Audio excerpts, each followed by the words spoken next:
दोस्तों, क्या आपको पता है कि आज से 5000 साल पहले हमारी प्राचीन भारत के घरों में आज की तरह फ्लशेबल टॉयलेट्स हुआ करते थे। शायद आप इस पर यकीन ना करें, पर ये बात बिल्कुल ही सच है। वैसे तो दुनिया के इतिहास में बहुत सी सभ्यताएं रही हैं, लेकिन इन सभी में प्राचीन भारत में मौजूद सिंधु घाटी की सभ्यता अपने दौर में दुनिया की सबसे एडवांस सिविलाइजेशन थी। और यहाँ रिसर्चर्स को कई ऐसी हैरतअंगेज बातें पता चली हैं जिसकी आप कल्पना भी नहीं कर सकते। तो आज के इस वीडियो में मैं आपको बताऊंगा कि आखिर इंडस वैली सिविलाइजेशन में ऐसा क्या खास था जिसके कारण उसे प्राचीन समय का सबसे आधुनिक सभ्यता माना जाता है। पर उन खास बातों को जानने से पहले आइए सिंधु सभ्यता का एक छोटा सा इंट्रोडक्शन जान लेते हैं। इंडस वैली सिविलाइजेशन दुनिया की दूसरी सबसे पुरानी सभ्यता है, जिसकी शुरुआत 2500 BCE यानी आज से करीब 5000 साल पहले हुई थी। यह सभ्यता प्राचीन भारत के पश्चिम दिशा में मौजूद सिंधु नदी के किनारे बसे कई शहरों का समूह था, जो आज भारत के पंजाब राज्य से लेकर पाकिस्तान, अफगानिस्तान तक के बड़े क्षेत्र में फैला हुआ है। सन 1826 वो साल था जब एक ब्रिटिश आर्कियोलॉजिस्ट को पहली बार सिंधु सभ्यता के कुछ निशान मिले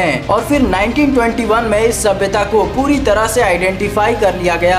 आर्कियोलॉजिस्ट के खोज में इंडस वैली सिविलाइजेशन यानी IVC के अंडर दर्जनों शहर मिले हैं, लेकिन इन सभी में हड़प्पा और मोहनजोदाड़ो नाम के ये दो शहर प्राचीन समय में सिंधु सभ्यता के मुख्य शहर थे। हड़प्पा और मोहनजोदाड़ो शहर आकार में 150 हेक्टेयर और 300 हेक्टेयर में फैले थे, जो उस वक्त के हिसाब से काफी बड़ा शहर था। और एक स्टडी के मुताबिक इन दोनों शहरों में 30 से 50 हजार लोग रहते थे। अब आइए जानते हैं सिंधु घाटी के शहरों की वो खास चीजें जो उसे प्राचीन समय का सबसे एडवांस सिविलाइजेशन बनाता है। Number 1, city planning. दोस्तों, आज के इस मॉडर्न टाइम में नए शहरों को बसाने से पहले वहाँ के हर एक गवर्नमेंट बिल्डिंग, रोड, स्ट्रीट सभी चीजों को प्लान करके लोकेट किया जाता है। और कुछ इसी तरह हड़प्पा और मोहनजोदाड़ो के शहरों को भी डिजाइन किया गया था। आपको बता दें कि इंडस वैली के सभी शहर दो मेन पार्ट्स में बटे होते थे। पहला सिटी का वेस्टर्न हिस्सा, जहाँ एडमिनिस्ट्रेशन यानी शासन से संबंधित इमारतें, धार्मिक स्थल, पब्लिक हॉल जैसी चीजें होती थी। वहीं सिटी के ईस्ट एरिया में सामान्य लोगों के रहने के लिए घर थे।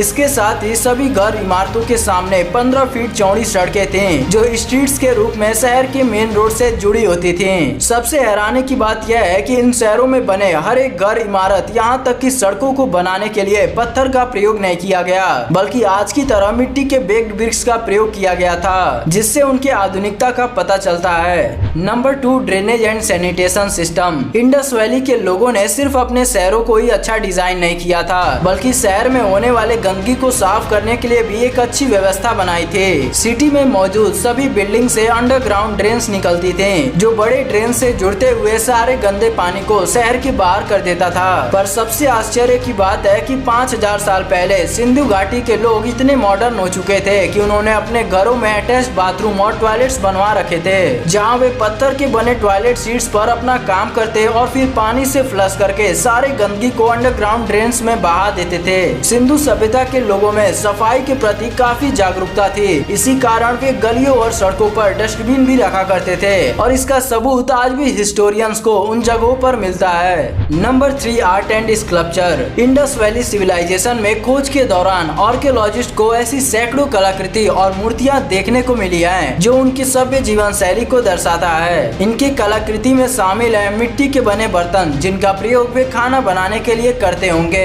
साथ ही यहाँ अलग अलग मेटल से बने औजार, गहने और ट्रेड सील्स मिले हैं। पर इन सभी में हड़प्पा और मोहनजोदाड़ो शहर में पाई गई मूर्तियाँ सबसे खास हैं, क्योंकि इन मूर्तियों को कार्व यानी नक्काशी करने के बाद उन पर पॉलिशिंग और पेंटिंग तक की गई है, और उस दौर में ऐसा कर पाना कोई सामान्य बात नहीं थी। हमारे इतिहास का ये वही समय था जब इस सिविलाइजेशन ने दुनिया को पहली बार मेटलर्जी के बारे में बताया। मेटलर्जी यानी अलग अलग मेटल्स के कॉम्बिनेशन से एलिमेंट्स बनाना, जिनका महत्व आज के दौर में कितना ज्यादा है, इस बात को हम सभी समझ सकते हैं। Number 4, agriculture and trade. दोस्तों, सिंधु घाटी में रहने वाले लोगों का मेन ऑक्यूपेशन था खेती और व्यापार करना। एग्रीकल्चर में वे गेहूं, चावल, दाल, सरसों और बाजरे जैसे अनाजों का उत्पादन करते थे, और उन अनाजों को सालों तक स्टोर करने के लिए ऊंचे जगहों पर ग्रेनरीज यानी अनाज रखने के लिए पके ईंटों से बड़े बड़े कंटेनर बनाए गए थे।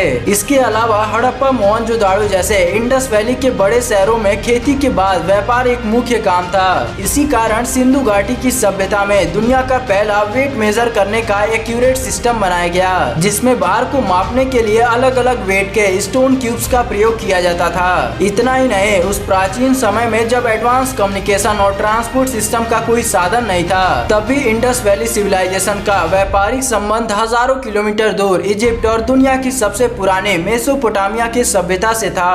यह सभी बातें ये प्रूफ करता है कि प्राचीन भारत में एग्जिस्ट करने वाली सिंधु घाटी की सभ्यता अपने दौर की सबसे एडवांस सिविलाइजेशन थी और इनके द्वारा हुए बहुत से आविष्कारों का प्रयोग आज भी किया जाता है। तो आपको इंडस वैली सिविलाइजेशन के बारे में जानकर कैसा लगा, हमें कमेंट में जरूर बताएं। और अगर आपको ये वीडियो पसंद आई हो तो इस वीडियो को लाइक करके हमारे चैनल को तुरंत सब्सक्राइब कर लें, साथ ही नोटिफिकेशन बेल को ऑन करना भी मत भूलिएगा। सो दोस्तों, अभी के लिए सिर्फ इतना ही, मिलते हैं अपने नेक्स्ट वीडियो में।